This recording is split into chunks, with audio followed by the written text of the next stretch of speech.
আমাদের সবার স্কুল জীবনে এমন একজন সহপাঠী কিন্তু অবশ্যই ছিল, যে কিনা সবসময় বাবা মায়ের স্নেহ ছায়ায় বড় হয়েছে। অবশ্য আমরা সবাই স্নেহ ছায়ায় বড় হয়েছি, কিন্তু একটা না একটা সময় বাবা মা আমাদের হাত ছেড়েছেন। যখন সবার বড় হওয়ার সময়, তখনও কিন্তু সে শিশুটিই থেকেছে। চলুন আজকে সেরকম একজনের গল্প শোনা যাক। নমস্কার, গল্পের মাঝে পরিবারের পক্ষ থেকে আপনাদের সবাইকে স্বাগত। আজকের গল্প অনির্বাণ জানা রচিত ধৃতিমানের পুজোর বাজার। এটি প্রকাশিত হয়েছে আনন্দবাজার পত্রিকায় ৩রা আগস্ট রবিবার ২০২৫। তাহলে শুরু করা যাক। ছোটবেলার সেই ভয়ঙ্কর দুঃস্বপ্নটাই সত্যি হতে চলেছে বোধহয়। লোকজন জুতো ছুটছে, মাথার উপর দিয়ে পাশ দিয়ে সাই সাই করে উড়ে যাচ্ছে বিভিন্ন ধরনের জুতো। ছেলেদের মেয়েদের হিল ছাড়া পেন্সিল হিল, ফ্যান্সি, বুড়োটে সব ধরনের জুতো। আতঙ্কে শ্রেয়ার হাত চেপে ধরে দ্রুত বেগে নিরাপদ জায়গায় সরে যাওয়ার চেষ্টা করে ধৃতিমান। দুবার হোঁচটও খায়। আর মুশকিলের কথা হলো, আশপাশে নিরাপদ কোনো জায়গা চোখেও পড়ে না ওর। প্রথমে ছোটবেলার দুঃস্বপ্নটার গল্প শুনিয়ে রাখি। ধৃতিমান মোলাস্কা পর্বের মানুষ এবং মেন্টাল যুক্ত। ঝিনুক কিংবা শামুকের মতো খোলের মধ্যে থাকতে ভালোবাসে।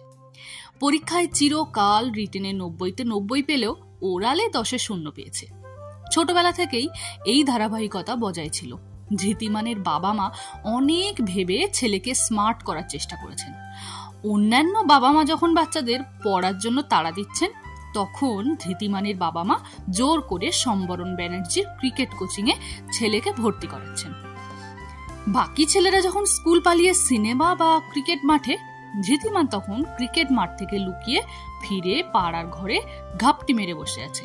খুব ছোটবেলায় পাড়ার আবৃত্তি প্রতিযোগিতায় জোর করেই ছেলের নাম দিয়েছিলেন মা। রবীন্দ্রনাথের খুব ছোট একটা কবিতা, বর এসেছে, বীরের ছাদে। ধৃতিমান গুটগুট করে স্টেজে উঠেছিল। শেখানো আদব কায়দা অনুযায়ী নমস্কারও করেছিল। তারপর বর এসেছে বলা পর্যন্ত তেমন সমস্যা হয়নি, গোল বাঁধল তারপরই। বর এসেছে বলার পরই ছোট্ট ধৃতিমান সামনের দিকে তাকিয়ে দেখে প্রচুর লোক বসে আছে এবং সবাই ড্যাব ড্যাব করে ওর দিকে তাকিয়ে আছে। যে কবিতাটা ওর মধ্যে থেকে মাথা তুলে সবে পৃথিবীর আলো দেখেছিল, তার আবার উল্টোবাগে দৌড়ে ওর ভিতরেই সে দিয়ে যায়। বর এসেছে এই তথ্যটুকু দেওয়ার পর ওর আর কিছু মনে আসে না। সে বোবার মতো ফেলফেলে দৃষ্টিতে দর্শকদের দিকে তাকিয়ে মনে করার চেষ্টা করছিল ওকে কেন স্টেজে তোলা হয়েছে। উদ্যোক্তারা ধরে টরে ওকে স্টেজ থেকে নামায়। পরে বাবা মজা করে মাকে বলেছিলেন যে বর আসার পর যা কিছু করণীয় তা তো কন্যা পক্ষের, সেখানে ধৃতিমানের তো কিছু করার নেই। মা রেগে গিয়ে বলেছিলেন যে দর্শক আসন থেকে লোকজন পচা ডিম আর জুতো ছড়েনি, এই নাকি যথেষ্ট। এরপর থেকে ধৃতিমান প্রায়ই স্বপ্ন দেখত যে ও স্টেজে উঠে কিছু করছে আর দর্শকরা খেপে গিয়ে ওর দিকে জুতো ছুটছে। খেপে গিয়ে নিক্ষেপ করা জুতোর রাশি এক একটি ক্ষেপণাস্ত্রের মতোই চারদিক দিয়ে গা ঘেঁষে কান ঘেঁষে উড়ে যাচ্ছে। স্কুল পালানোর ছেলেপুলে হয় আমরা জানি, কিন্তু ধৃতিমান মাঠ পালানোর ছেলে। এমন ছেলে হওয়ার কিছু অ্যাডভান্টেজ আছে। যেহেতু বাইরের দুনিয়ায় ধৃতিমান কোনোদিনই অতটা স্বচ্ছবোধ করেনি, ও ওর যাবতীয় স্বাচ্ছন্দ্য খুঁজে পেয়েছিল ঘরের কোণে, পাড়ার বইয়ে, লেখাপড়ার রাজ্যে। ভীষণ ভালো রেজাল্ট করে ইঞ্জিনিয়ারিং পাশ করেছে এবং ক্যাম্পাসিংয়ে বেশ ঈর্ষণীয় ধরনের চাকরিও জুটিয়ে নিতে ওর কোনো অসুবিধা হয়নি। ওর চাকরিতে এই খুব ভালো ধরনের রেজাল্টের সুবিধা ছিল। কাজের বেশিটাই ছিল টেবিল ওয়ার্ক, আর পোস্টিং পেয়েছিল কলকাতাতে। ছেলে এমন একটি চাকরি পেলে যা হয়, সব বাবা মাই একটি লাল টুকটুকে ঘর আলো করা পুত্রবধূর সন্ধানে নেমে পড়েন। ধৃতিমানের ক্ষেত্রেও এই অলিখিত নিয়মের ব্যতিক্রম হলো না। চাকরির বছর ঘুরতে না ঘুরতেই বাবা মা সমস্ত বড় খবরের কাগজ, ম্যাট্রিমোনিয়াল সাইটে পাত্রী চেয়ে বিজ্ঞাপন দিয়েছিলেন। বঙ্গদেশে সুলক্ষণা পাত্রীর অভাব নেই, অন্তত ধৃতিমানের মতো ছেলেদের জন্য তো নেই। সুতরাং ডাক বিভাগের রোজগার আর বাড়িতে চিঠির জঞ্জাল দুই বাড়ল। অনলাইন প্রোফাইলের রিকোয়েস্ট বাক্সগুলো উপচে পড়তে লাগলো অল্প কদিনের মধ্যেই। আপনারা শুনছেন অনির্বাণ জানা রচিত ধৃতিমানের পুজোর বাজার। আজকের গল্পের নায়ক এবং নায়িকার কণ্ঠে আছেন সৌভিক শীল এবং কৃষ্ণা সামন্ত। পার্শ্ব চরিত্রে আছেন অর্জুন সামন্ত। চলুন বাকিটা শোনা যাক। পাশের বাড়ির শ্রেয়ার বাবা এবং ধৃতিমানের বাবা ঘনিষ্ঠ বন্ধু। দুজন পরস্পরের কুকর্মের গোপন সাক্ষী। দুজনেরই ডায়াবেটিস আছে এবং সেই কারণেই মর্নিং ওয়াকে বেরিয়ে একসঙ্গে লুকিয়ে মিষ্টি খান। এরকম একটা গোপন মিটিং এর কথায় কথায় কথায় জানা যায় শ্রেয়া পাত্রী চাইয়ের সমস্ত ক্রাইটেরিয়া ফুলফিল করেছে। আরো জানা যায় পাত্রপাত্রী পরস্পরকে ভালো করেই চেনে। এমনিতে প্রতিবেশী হিসেবে মুখ চেনা ছিল, পরে মুখোমুখি আলাপটা ঘটে যায় অঙ্কের সূত্রে। মানে ধৃতিমানের চেয়ে কয়েক ক্লাস নিচে পড়া শ্রেয়া অঙ্কটাকে কিছুতেই সুবিধে করে উঠতে পারত না। বেশ খারাপ ছিল এই বিষয়টায়। ওর সুনিশ্চিত ধারণা ছিল আতঙ্ক কথাটার ব্যুৎপত্তি অঙ্ক থেকেই। অতি প্লাস অঙ্ক ইজ ইকুয়াল টু আতঙ্ক। অঙ্ক ম্যানেজ করার সহজ সমাধান পাশের বাড়িতেই খুঁজে পাওয়া গিয়েছিল। ক্লাস 10 পর্যন্ত অঙ্ক আটকে গেলে শ্রেয়া পাশের বাড়ির গাবলুদার কাছে আসতো। গাবলু যে ধৃতিমানেরই ডাকনাম, এটা বোঝার জন্য আশা করি পাঠক পাঠিকাদের ফেলু মিত্তির বা মিতিন মাসি হওয়ার প্রয়োজন নেই। আবার যতই লাজুক আর মুখচড়া হোক না কেন, ঝিমলিকে অঙ্ক বোঝাতে খুব একটা খারাপ লাগতো না ধৃতিমানের। ঝিমলি কে সবাই বুঝতে পারছেন। ফলে এই অঙ্কের সূত্রে 2 2 4 মিলিয়ে দিতে, মানে 4 হাত 1 করে দেওয়ার সিদ্ধান্ত নিতে বাবা মায়েদের মোটেই দেরি হলো না। বিয়ের পর থেকে অবশ্য গাবলু আর ঝিমলি পরস্পরকে ধৃতি এবং শ্রেয়া বলে সম্বোধন করে। যারা এতক্ষণ পরে এলেন তারা নিশ্চয়ই আন্দাজ করতে পারছেন যে ধৃতিমানের প্রাক বিবাহ পুজোর বাজার কিরকম হতো। ভিড় ভাট্টা, লোক সমাগম এড়িয়ে চলা ধৃতিমানকে তার বাবা মা যেরকম জামা কাপড় কিনে দিতেন ধৃতিমান তাই পরত। খুব ইচ্ছে হলে বা নিজের কোনো পছন্দ থাকলে অনলাইনে আনিয়ে নিত। এমনকি শুনলে অবাক হবেন, বিয়ের কেনাকাটাও কিন্তু নিজের পছন্দে করেনি ধৃতিমান। বিয়ের হইচই নিয়ে আজম্ম লালিত একটা ভয় ছিল ধৃতিমানের। তবে পাড়াতেই শ্বশুরবাড়ি, নিমন্ত্রিতরা মোটামুটি সবাই চেনা। বরের ঘরের মাসি আর কনের ঘরের পিসি ধরনের কমন পাড়া প্রতিবেশী আর আত্মীয় স্বজনরাও মোটামুটি খুব অচেনা নন বলে অনেকটা ম্যানেজ হয়ে গিয়েছিল। অন্যপক্ষের যারা কনে যাত্রী হয়ে ধৃতিমানদের বাড়িতে এসেছিল তারাই আবার বরযাত্রী হয়ে শ্রেয়াদের বাড়ি দাপিয়ে এসেছে। সুতরাং বিয়েতে ধৃতিমানের খুব বেশি বিড়ম্বনায় পড়তে হয়নি, মোটামুটি হাসি মুখেই ম্যানেজ করে দিয়েছে। কিন্তু সমস্যা অপেক্ষা করছিল অন্য জায়গায়। বিয়ের 3 মাসের মাথায় দুর্গাপুজো। ডারউইনের বিবর্তন তত্ত্ব অনুযায়ী বিয়ের 6 মাসের মধ্যে স্বামী জন্মগত এবং নিজস্ব অভ্যাসে আয়ত্ত মার্কেটিং পদ্ধতি ভুলে স্ত্রীর ইচ্ছে মতো কেনাকাটা করতে শুরু করে দেয়। বিয়ের আগে থেকে যদি নারী পুরুষ পরস্পরকে চেনে তাহলে সময়টা 6 মাসের জায়গায় 3 মাস হয়। ব্যতিক্রম আছে, তবে তাতে কিছু এসে যায় না। ব্যতিক্রম নিয়মকেই প্রমাণ করে, কিন্তু ধৃতিমান ব্যতিক্রম নয়। বাঙালি মেয়েদের পুজোর মার্কেটিং যে কি মারাত্মক জিনিস তা বিবাহিত বাঙালি পুরুষ ছাড়া পৃথিবীর কেউ বুঝবে না। শ্রেয়ার প্রথম লিস্ট ছিল কাদের জন্য জিনিস কিনতে হবে, দ্বিতীয় লিস্ট কোথা থেকে কিনতে হবে। এই কোথা থেকে কিনতে হবের মধ্যে আবার ছোট ছোট করে 3-4টে দোকান এবং জায়গার নাম। মানে লিস্টের ফার্স্ট চয়েস এর দোকান থেকে জিনিস পছন্দ না হলে ঘুচি ঘুচি করে লেখা দোকানগুলোর ঢু মারতে হবে। লিস্ট দেখে ঘরের মধ্যে 24 ডিগ্রিতে এসি চলা সত্ত্বেও ধৃতিমানের কপালে বিন্দু বিন্দু ঘামের সঞ্চার হয়েছিল। শ্রেয়া বুঝতেই পারেনি যে সে কুয়োর ব্যাংকে নাসা স্পেসশিপে করে চাঁদে যাওয়ার কথা বলছে। ধৃতিমান যে গ্যাংর গ্যাং আওয়াজ করে 2-1 বার প্রতিবাদ জানায়নি তা নয়, কিন্তু বিবর্তনের পরে ধৃতিমানের গলার আওয়াজে সেরকম জোর ছিল না। অঙ্কের মাস্টারির দিন তো কবেই পিছনে চলে গেছে। বিবাহ পরবর্তী দাম্পত্যে মাস্টার থুরি মাস্টারনি যে একজনই, সে কথা তো আর নতুন করে বলার অপেক্ষা রাখে না। অভিজ্ঞ মানুষ মাত্রই জানেন। ফলে এক মায়াবী রাতে খুব ঘন হয়ে এসে শ্রেয়া মুখের কাছে মুখ এনে জিজ্ঞেস করে, বর না নিচ থেকে শুরু করবে বলো তো? সার্সির ওপার থেকে আসা চাঁদের আলো লজ্জায় মাখামাখি হয়ে ওদের পাশে এসে খুব নরম করে উকি মারে। সেই চাঁদের আলোয় ধৃতি মুগ্ধ হয়ে শ্রেয়ার মুখ দেখে।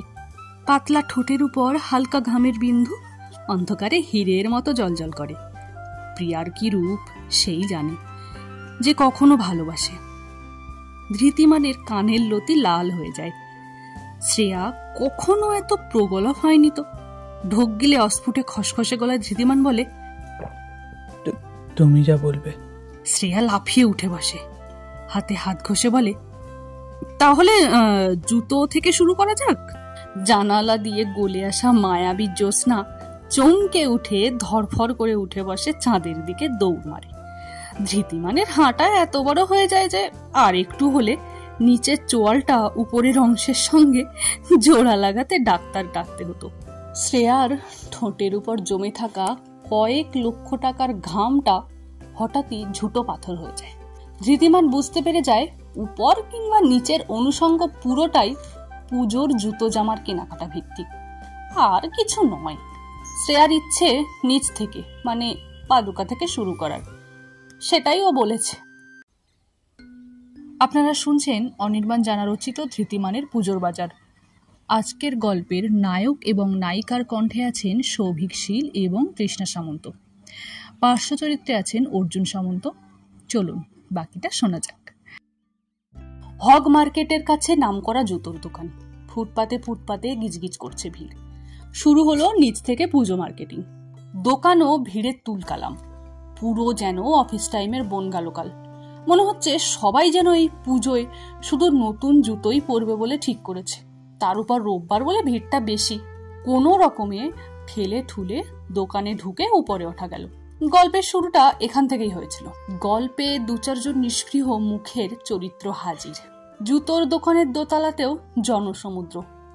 মাথা নিচু করে পায়ের দিকে তাকানো সেই জনগণের মাঝখানে দু চারজন মাথা উঁচু করে দাঁড়িয়ে আছে। একজন বাঘাটে গলায় চেঁচিয়ে বলল, 21, 271, 7 নম্বর। অন্যদিক থেকে সপাটে তার দিকে এক বাক্স জুতো উড়ে এলো। কেউ আবার হাঁড়ি চাচাকে লজ্জা দেয়া গলায় বলে ওঠে, 15, 5 নম্বর। উপরের সিলিং এর একটা চৌকো খুপড়ি থেকে ঝড়াং করে নেমে আসে ফের একটা বাক্স। মেঘনাথকে যদিও দেখা যায় না, সব দেখে শুনে খুব দিশেহারা লাগে ধৃতিমানের। ভয়ে শ্রেয়ার হাত ধরে একটা কাউন্টারের কাছে চলে আসেও। এরকম অদ্ভুত সংখ্যা ও শব্দের উত্তরে বিভিন্ন সাইজের জুতোর ওড়াউড়ি চলতেই থাকে। এবার কাহানি মে টুইস্ট। ধৃতিমান হাতে ধরা শ্রেয়ার দিকে তাকিয়ে দেখে একটা বেশ মোটাসোটা বাচ্চা ওর দিকে সপ্রশ্ন দৃষ্টিতে তাকিয়ে রয়েছে। দেবদেবীরা যখন তখন রূপ পরিবর্তন করতে পারে, কিন্তু শ্রেয়া কি করে বাচ্চা ছেলেতে রূপান্তরিত হয়? ঝট করে ছেলেটার হাত ছেড়ে দিয়ে প্রশ্ন করে, তুই আবার কে? ছেলেটা একটু ফুপিয়ে নিয়ে বলে, তুমি তো হাত ধরে টেনে নিয়ে চলে এলে। ধৃতিমান শুনেছে ছেলে ধরারা জনগণের হাতে ধরা পড়ে গেলে খুব মারধর খায়। তার উপর এখানে জুতোর পাহাড়। জুতো পেটা করার জন্য অন্তত জুতোর অভাব হবে না। আর ঝুঁকি নিয়ে লাভ নেই। ছেলেটাকে দেখিয়ে কাউন্টারের ভদ্রলোককে ধৃতিমান সাত তাড়াতাড়ি জানায় যে বাচ্চাটা হারিয়ে গেছে। এরকম পরিস্থিতিতে বোধহয় ভদ্রলোককে প্রায়ই পড়তে হচ্ছে। একটা পাবলিক অ্যাড্রেস সিস্টেম রাখা উচিত ছিল এদের। অমুক জায়গা থেকে আগত তমুকের বাড়ির লোক যেখানেই থাকুন, আমাদের মঞ্চের সামনে চলে আসুন, আপনার জন্য তমুক অপেক্ষা করছে। এরকম একটা ঘোষণা করে দিলেই তো ঝামেলা মিটে যেত। কাউন্টারের ভদ্রলোক অখণ্ড মনোযোগে টাকা গুনছিলেন। টাকার দিকে তাকিয়েই প্রশ্ন করেন, খোকা, তোমার নাম কি গো? খোকা বুড়ো আঙুল চুষতে চুষতে উত্তর দেয়, গুবলু। তা গুবলু, তোমার বাবা কোথায়? ডান হাতের বুড়ো আঙুল মুখে পোড়া অবস্থাতেই গুবলু বাঁ হাত তুলে ধৃতিমানকে দেখায়। বিস্ফোরা কখনো সুস্থ স্বাভাবিক অঙ্গ পছন্দ করে না। সে আত্মপ্রকাশের জন্য গোঁতকেই বেছে নেয়। এ কথা ফের প্রমাণিত হলো। এরই মধ্যে পিছনে শ্রেয়া এসে দাঁড়িয়েছে। ধৃতিমান অসহায় হয়ে বলে ওঠে, আমি মোটেও ছেলেটাকে চিনি না। শ্রেয়া খুব আস্তে অথচ কেটে কেটে পরিষ্কার করে বলে, 2-3 মাসে একটা মানুষকে কতটুকুই বা চেনা যায়? তার ভুরুতে, চোখে, কণ্ঠস্বরে উপচে পড়ছে গভীর সন্দেহ। লে হালুয়া। পারলে ওখানে ধৃতিমান ডিএনএ টেস্ট করতে রাজি। কাউন্টারের লোকটা এবার টাকা থেকে মুখ তুলে তাকায়। মুখে চোর ধরে ফেলার হাসি। মনে হয় প্রতিদিন বেশ কয়েকটা জুতো চোর ধরা পড়ে এখানে। তিনি উদার গলায় সদুপদেশ দেন। ছেলেটার মনে হয় খিদে পেয়েছে, যান কিছু খাইয়ে আনুন। আর এরকম করবেন না, বাচ্চাদের মনে চাপ পড়ে। গুবলু ততক্ষণে বাঁ হাত মুখে পুরে ডান হাতে ধৃতিমানের আঙুল জড়িয়ে ধরে। শ্রেয়ার ভুরুতে অনেকগুলো ঢেউ। সে গট গট করে বাইরের দিকে হাঁটা দেয়। ধৃতিমানও পিছন পিছন হাঁটে। ওর হাত ধরে গুবলুও পথে নেমে আসে। হগ মার্কেটের সামনের রাস্তায় গাড়ি ঘোড়ার দাপটে ঠিক করে চলাই দেয়। তার উপর শ্রেয়া পুরো রোনাল্ডোর স্টাইলে সবাইকে কাটিয়ে এগিয়ে যাচ্ছে। ধৃতিমান গুবলুকে নিয়ে যতটা পারা যায় ওকে তাড়া করে। শ্রেয়া প্রায় 3-4 কিলোমিটার দূরের একটা রেস্তোরাঁর সামনে দাঁড়ায়। বেশ উঁচু দরের রেস্তোরাঁ, তাই সই। ভর্তুকি দিয়ে যদি বিপদ থেকে উদ্ধার পাওয়া যায় তো তাই সই। কোণের দিকে একটা টেবিল পাওয়া যায়। ধৃতিমান বসতেই পাশে গুবলু বসে পড়ে। মুখোমুখি শ্রেয়া। এখনো ঠিক লাঞ্চ করার সময় হয়নি। এই রেস্তোরাঁর বিরিয়ানি বিখ্যাত, সেটাই বলে শ্রেয়াকে। শ্রেয়া গম্ভীর মুখে জানায় যে ও শুধু জল খাবে। রেস্তোরাঁয় ঢুকে শুধু জল খেলে মালিকের অকল্যাণ হয়। আর শ্রেয়া শুধু জল খেলে কোন মুখেই বা ধৃতিমান বিরিয়ানির অর্ডার দেয়। গুবলু খুব খুঁটিয়ে মেনু কার্ড পড়ছিল। ও একটা আইটেমে আঙুল দিয়ে বলে, এইটা খাবো আমি। সান নাকচি বলে খাবারটার নাম পিতৃদেবের জন্মে শোনেননি ধৃতিমান। ওয়েটারও খুব বিনয়ের সঙ্গে জানায় ওই ডিশটা এখন তৈরি হয় না। আসলে রেস্তোরাঁর মালিকের এক বন্ধু কোরিয়ান। ওটা একটা কোরিয়ান ডিশ, অক্টোপাসের সুর দিয়ে তৈরি হয়। গুবলু নির্বিকার ভাবে বলে, তাহলে আমি বিরিয়ানি খাবো। গুবলু 1 প্লেট বিরিয়ানির 10 ভাগের 1 ভাগ খেয়ে বলে যে ওর পেট ভরে গেছে। এমন বিচিত্র পরিবার এর আগে রেস্তোরাঁয় আসেনি। এই প্রথম ওরা 2 গ্লাস জল আর 1 প্লেট বিরিয়ানির অর্ডার পেল। ধৃতিমান গুবলুর হাত ধরে রেস্তোরাঁ থেকে বেরিয়ে আসে। খুব কান্না পাচ্ছিল ওর। বুঝতে পারে বাবা হওয়া খুব কঠিন কাজ। প্রথমে জুতোর দোকানে ফিরে যাবে। ওখানে গুবলুর খোঁজে কেউ না এলে লোকাল থানায় যেতে হবে। নাজায়েজ সন্তান বড় ভয়ঙ্কর জিনিস। হয়তো নাকের বদলে নরুনের মতো। শ্রেয়ার বদলে গুবলুকে নিয়ে বাকি জীবনটা কাটাতে হবে। তবে ভরসার কথা হলো শ্রেয়া তখনও পিছু পিছু আসছিল। দোকানে ঢুকে শটান দোতলায় উঠে যায় ওরা। দোকানের বিচিত্র আওয়াজ ছাপিয়ে চিৎকার শোনা যায়, এসেছে এসেছে। যে কাউন্টারে গুবলুকে পাওয়া গিয়েছিল সেখানে 2 জন স্বামী স্ত্রী দাঁড়িয়ে আছে, সঙ্গে একটা গুবলুরই সাইজের মেয়ে। গুবলুকে পেয়ে তারা আহ্লাদে আটখানা। ওরা গুবলুর বাবা মা। একতলায় ওকে হারিয়ে ফেলেছিল। গুবলু নির্বিকার মুখে আঙুল চুষতে চুষতে ওর বাবাকে বলে, এই আঙ্কেলটা খুব ভালো, আমার বিরিয়ানি খাইয়েছে। শ্রেয়ার মুখেও স্বস্তির হাসি। কখন যেন ধৃতিমানের হাতটা কনুইয়ের কাছে জড়িয়ে ধরেছে। গুবলুর বাবা খুশিতে ধৃতিমানকে জড়িয়ে ধরে বলে, নিন দাদা, এবার আপনার মেয়েকে ফিরিয়ে নিন। ধৃতিমান প্রায় লাফিয়ে ওঠে। না না, ও আমার মেয়ে নয়। গুবলুর সাইজের মেয়েটা নাকে আঙুল পুড়ে ধৃতিমানকে জরিপ করছিল। গুবলুর বাবা ঘাবড়ে গিয়ে মেয়েটাকে জিজ্ঞেস করে, সে কি রে, তোর বাবা কোথায়? আমি তো ভেবেছিলাম গুবলুর সঙ্গে তুই অদলা বদলি হয়ে গেছিস। মেয়েটা অন্য হাত তুলে ধৃতিমানকে দেখায়। বিধ্বস্ত ধৃতিমানকে আড়াল করে এবার মরিয়া শ্রেয়া এগিয়ে আসে। আমরা কারো বাবা মা নই। তারপর ধৃতিমানকে টানতে টানতে বাইরে নিয়ে আসে। গজ গজ করতে করতে বলে, এবার থেকে অনলাইনে পুজোর বাজার করব। কথাটা শুনে বুকের গভীর থেকে একটা স্বস্তির শ্বাস উঠে আসে ধৃতিমানের। তবে তা বাতাসে মিশে যায় শ্রেয়াকে লুকিয়ে। এতক্ষণ আপনারা শুনছিলেন অনির্বাণ জানা ধৃতিমানের পুজোর বাজার। আজকের মতো গল্পের আসর শেষ। আপনাদের সঙ্গে আবার দেখা হচ্ছে কোনো এক নতুন গল্পের মাধ্যমে। ততক্ষণে লাইক, কমেন্ট এবং চ্যানেলটি সাবস্ক্রাইব করে আমাদের পাশে থাকবেন। বন্ধুদের সাথে শেয়ার করবেন। ধন্যবাদ।